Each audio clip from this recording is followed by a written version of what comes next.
Sementara itu, Tommy Harno, ayah dari Arkan Fikri, berharap skuad Garuda mampu berikan yang terbaik. Harno optimistis Arkan Fikri bersama skuad Garuda bisa membungkam Laos nanti malam. Harno menambahkan performa timnas saat melawan pertandingan tandang melawan Myanmar sudah cukup baik. Meski performa Myanmar masih di atas Laos, namun Harno meminta Fikri dan skuad Garuda tidak anggap remeh Laos.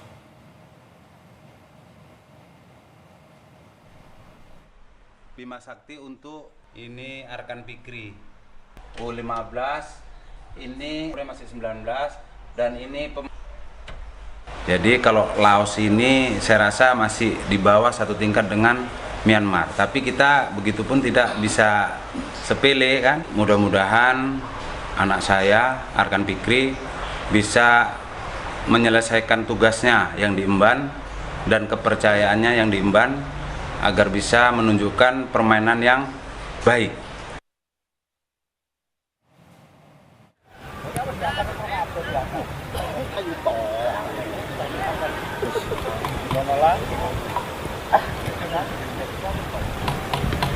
Keluarga Marcelino Ferdinand terus memberikan dukungan selama timnas Indonesia berjuang di Piala AFF. Mereka berpesan agar Marcelino tetap menjaga kesehatan karena pertandingan kali ini dinilai lebih keras.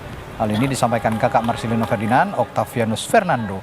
Ia juga optimistis dalam pertandingan timnas Indonesia melawan Laos, Indonesia bisa menang.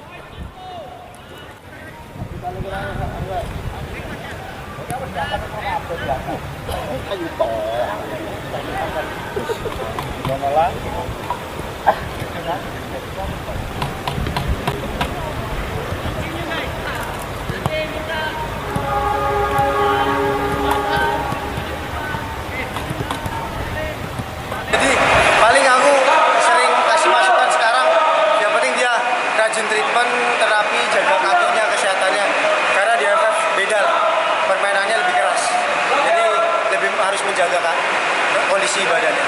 Prediksi untuk besok? Prediksi lawan Laos berapa mas? Menang lah, 3-0. Amin. Skuad Garuda menjamu Laos pada matchday kedua grup B Piala AFF. Diprediksi pelatih Sintayong akan menggunakan formasi 3-4-3 dan posisi menjaga gawang ada Cahya. Lalu di pertahanan ada Doni Tri, Kadek Arel, dan Muhammad Ferrari. Sementara di sektor tengah akan diisi oleh Niko, Zainuddin, Arkan Fikri, dan Pratama Arhan. Untuk menobrak lini pertahanan Laos, kemungkinan Sintayong akan menurunkan Arkan Kakak, Marcelino Ferdinand, dan Hoki Caraka. Skema ini yang diterapkan Sintayong saat mengalahkan Myanmar pada laga perdana di Piala AFF saat Indonesia berkunjung ke Myanmar.